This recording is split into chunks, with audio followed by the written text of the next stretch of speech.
பிஸ்மில்லாஹிர்ரஹ்மானிர்ரஹீம். ஏக இறைவனின் சாந்தியும் சமாதானமும் நம் அனைவரின் மீதும் உண்டாவதாக. எல்லா புகழும் இறைவன் ஒருவனுக்கே. நம்ம தினமும் ஒரு இபாதத் பார்த்து வரோம். இன்றைக்கி நம்ம பார்த்திங்கன்னா ரொம்பவே ஒரு சிறப்புக்குரிய நாளில் இருக்கிறோம். இந்த நேரத்தில் இந்த ஒரு இஸ்மை நீங்கள் ஓதிக்கொள்ளுங்க. சுபஹானல்லாஹ், ரொம்ப பிரத்யேகமான இஸ்முன்னு சொல்லலாம். அல்லாஹுடைய சிறப்பு மிகுந்த இஸ்முகளை ஓதி அவனை அழைக்கணும், அவனை அழைத்து நம்மளுடைய தேவையை கேட்கணும்னு ஆசை இருக்குது. ஆனால் நமக்கு எத்தனை இஸ்முகள் தெரியும் சொல்லுங்கள்? நமக்கு நிறைய இஸ்முகள்லாம் தெரியாது. நமக்கு காண்பிக்கப்பட்டுள்ளதே 99 இஸ்முகள் தான்.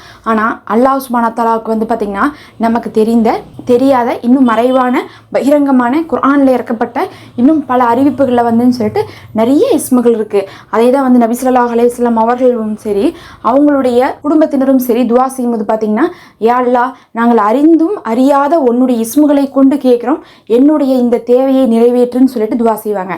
அப்போ என்ன அர்த்தம்னா, நமக்கு அல்லாஹுடைய இஸ்மை கூறி அவனை அழைக்கணும்னு சொல்லிட்டு விருப்பம் இருக்குது. அவனும் ஒரு அடியான் இஸ்மை கூறி அழைக்கணும்னு சொல்லிட்டு தான் விரும்புகிறான். ஆனால் எல்லாருக்கும் எல்லா இஸ்மும் தெரியாது. இன்னும் என்னென்ன தேவைக்கு என்ன இஸ்மு இருக்குன்னு தெரியாது. எல்லாத்துக்கும் மேலே தெரிவிக்கப்படாத இஸ்முகள் பற்றியும் நமக்கு தெரியாது.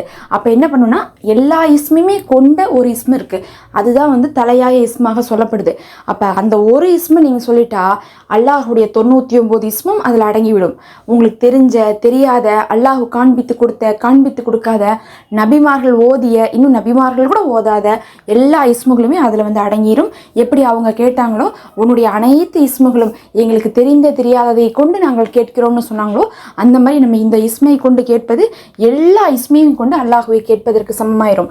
அதுவும் நம்ம பார்த்திங்கன்னா இஸ்மை கொண்டு அழைக்கிறோம் அப்படின்றா அந்த ஒரு இஸ்மு என்னவோ அந்த ஒரு இஸ்முக்கு உண்டான சிறப்பு நம்மளுடைய வாழ்க்கையில் அல்லாஹ் கொடுப்பான். இப்போ நீங்கள் அல்லாஹுவை அழகானவன் அழைத்தா அல்லாஹ் உங்களுக்கு அழகை கொடுப்பான். அன்பானவன் அழைத்தா உங்களுக்கு அன்பை ஏற்படுத்துவான். இந்த மாதிரி நிறைய விஷயங்கள். செல்வந்தனே அழைத்தா அல்லாஹ் உங்களுக்கு செல்வத்தை கொடுப்பான். அதே மாதிரி கடனை அழைக்கக்கூடியவனின் அழைத்தா அல்லாஹ் உங்களுடைய கடனை அழைத்து கொடுப்பான். இதே மாதிரி தான் நிறைய விஷயங்கள் இருக்குது. அப்போ பார்க்கும்போது எல்லா தேவைக்கும் நமக்கு எல்லா இஸ்மும் தெரியாதனால இந்த ஒரு இஸ்மு சொல்லுங்கள்.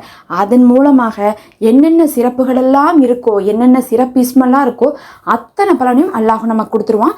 நம்ம எல்லாத்தையுமே சொல்லி அல்லாஹுவை அழைத்ததற்கு இந்த ஒரு இஸ்மே நமக்கு சமமாகுது. அந்த இஸ்மு தான் யா அல்லாஹு அப்படின்னு சொல்லக்கூடிய அவனுடைய இஸ்மு. நமக்கு எத்தனையோ இஸ்முகள் நம்ம பார்க்குறோம். அர் ரஹ்மான் பார்க்குறோம், இன்னும் அஸ்ஸபூரு பார்க்குறோம், அல் ஃபத்தாஹு பார்க்குறோம். இதெல்லாம் நம்ம பார்த்துட்டு இருக்கோம். ஆனால் நமக்கு யா அல்லாஹு அப்படிங்கிறது நமக்கு ரொம்ப எளிமையான இஸ்மு. நம்ம அல்லாஹுவை எப்படி அழைக்கிறோம்னு சொல்லுங்கள்?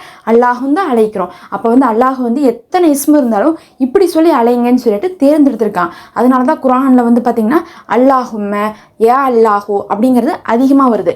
அதுவும் அல்லாஹும்மனாவே என்ன அர்த்தம்னா யா அல்லாஹ் தான் அர்த்தம். அப்போ எதுக்கு அல்லாஹு மற்ற இஸ்முகள்லாம் இருக்கும்போது கூட இந்த ஒரு இஸ்மை மட்டும் தேர்ந்தெடுத்து கொண்டானா அல்லாஹுக்கு இது ரொம்ப ரொம்ப ரொம்ப பிடித்த இஸ்மு. எல்லா இஸ்முடைய சிறப்புகளும் தன்மைகளும் இதுக்குள்ளே அடங்கும்னு சொல்லலாம். அப்போ இதுக்கு என்ன அர்த்தம்னு கேட்டிங்கன்னா, இதுக்கு என்ன அர்த்தம்னு யாருக்கும் தெரியாது. அல்லாஹ் ஒருவனுக்கு தான் வெளிச்சம். சில விஷயங்கள் சொல்லும் போது நம்ம அர்த்தம் சொல்ல முடியும். அர் ரஹ்மான்னா அருள் புரிகிறவன் அப்படின்னு சொல்லலாம். அந்த மாதிரி நம்ம இதுக்கு சொல்ல முடியாது. அல்லாஹுவே அறிபவன். ஆனால் அல்லாஹுவே இப்படி கூப்பிடுவதை தான் அல்லாஹு விரும்புகிறான். அப்போ அல்லாஹு அப்படிங்கக்கூடிய இஸ்மை சொல்லி நீங்கள் அழைத்துட்டா அல்லாஹுடைய எல்லா இஸ்மையும் நீங்கள் கூறிட்டீங்கன்னு அர்த்தம். அதுவும் இந்த சிறப்பு மிக்க நாட்களில், லைலத்துல் கத்ரை தேடக்கூடிய நாட்களில் நம்ம கூப்பிடும் என்ன ஆகுதுன்னா, அந்த ஒரு இரவு நம்ம அல்லாஹுடைய எல்லா இஸ்மையும் சொன்னனால நமக்கு சொர்க்கம் என்ன ஆகுது? வாஜிபாகுது. உங்களுக்கு என்ன தேவை இருக்கோ அதற்காக இதை எப்படி ஓதணும்னா நியத் வைத்துக் கொள்ளுங்க. நியத் வைத்துக்கொண்டு ஆலிம்கள் சொல்றாங்க, ரொம்ப உறுதியான எண்ணத்தோடு நம்ம என்ன பண்ணணும்னா 1000 முறை ஒரே அமர்வுல இதை ஓதி முடிச்சா அந்த காரியம் எவ்வளவு பெரிய காரியமா இருந்தாலும் அது நடந்து கிடைக்கும்னு சொல்றாங்க. சுப்ஹானல்லாஹ். 1000 முறை இதை ஓதுறது ரொம்ப சிரமமானு கேட்டிங்கன்னா கண்டிப்பாக கிடையாது. இது நீங்கள் ஓதி பார்த்தீங்கன்னாவே உங்களுக்கு தெரியும். நம்ம ஒரு நிமிஷத்தில் 60-70 முறை ஓதிடலாம். அப்போ யோசிச்சு பாருங்கள், 1000 முறை ஓதுறதுக்கு எவ்வளோ நிமிஷம் ஆகும்னு நினைக்கிறீங்க? அதிகபட்சம் 12-13 நிமிஷத்தில் நீங்கள் ஓதிடலாம். அதுதான் அதிகபட்சமாகவே செலவாகும். ஏன்னா யா அல்லாஹு அப்படின்னு சொல்லிட்டு நம்ம ஓதுறதுக்கு பெரிய வார்த்தையெல்லாம் கிடையாது. ஒழு இருந்தாலும் ஒழு இல்லாட்டினாலும், தொழுகை இருந்தாலும் இல்லாட்டினாலும் நம்ம இதை ஓதிக்கொள்ளலாம். இல்லை என்னால் 1000 முடியல அப்படின்னு நீங்கள் சொன்னால் அதை விட கம்மியான எண்ணிக்கையும் நம்ம நியத் வைத்து ஓதிக்கொள்ளலாம். ஏன்னா இதுக்கு பல வாஜிஃபாக்கள் இருக்கு. அதில் அவங்க சொல்லும் போது பார்த்தீங்கன்னா 200 முறை ஓதினா நமக்கு செல்வத்தில் அபிவிருத்தி கிடைக்கும், 300 முறை ஓதுங்க குழந்தை பாக்கியம் கிடைக்கும்னு சொல்லிட்டுனா நிறைய விஷயங்கள் போடப்பட்டுள்ளது. 200 முறை, 300 முறை, 500 முறைலாம் பார்த்தீங்கன்னா நமக்கு இதை பற்றி சொல்லப்பட்டுள்ளது. ஆனால் 1000 முறை மட்டும் ஓதிட்டா அது எல்லாமே அடங்கிடும். அதனால் உங்களால் எவ்வளோ முடியுதோ அதை ஓதுங்க. இதோட சேர்த்து ஒரு விஷயத்தை நான் உங்களுக்கு சொல்கிறேன். இப்போ நம்ம பார்த்தீங்கன்னா கடைசி 10 இரவில் லைலத்துல் கத்ர் இரவை தேடிக்கொண்டிருக்கோம். ஆனால் நமக்கு தெரியுமா நாம் தேடக்கூடிய இரவில் தான் லைலத்துல் கதிர் இருக்குது அப்படின்னு சொல்லிட்டு? ஏன்னா நாம் ஒரு நாள் பிறை பார்த்து நோன்பு வைக்க ஆரம்பிச்சிருக்கோம். ஒரு சிலர் வந்து பார்த்திங்கன்னா மெக்காவில் இருக்கக்கூடிய பிறை பார்த்து நோன்பு வச்சுட்டு இருக்காங்க.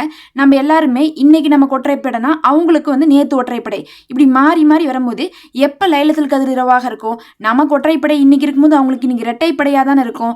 அப்புறம் எப்படி வந்து நம்ம லைலத்துல் கதிர் இரவை கரெக்டாக கண்டுபிடிக்கிறதுன்னு பார்த்தீங்கன்னா அந்த சந்தேகம் இருக்கும். ஆலிம்கள் சொல்லியிருக்காங்க, இந்த 5 அமலை தினமுமே இனி வரக்கூடிய நாட்களில் மஹ்ரீப்லேருந்து காலையில் ஃபஜ்ருக்குள்ளே செஞ்சிட்டிங்கன்னா அது எந்த நாளாக இருந்தாலும் அந்த லைலத்துல் கதிர் இரவு முழுவதும் வணக்கம் செய்த நன்மை உங்களுக்கு கிடைக்கும்னு சொல்லியிருக்காங்க. அந்த 5 விஷயத்தை நான் போட்டிருக்கேன், ஃபஸ்ட்டு கமெண்ட்டில் கொடுக்குறேன். கண்டிப்பாக பார்த்துருங்க, லைலத்துல் கதிர் இரவுடைய சிறப்பை விட்டுறாதீங்க.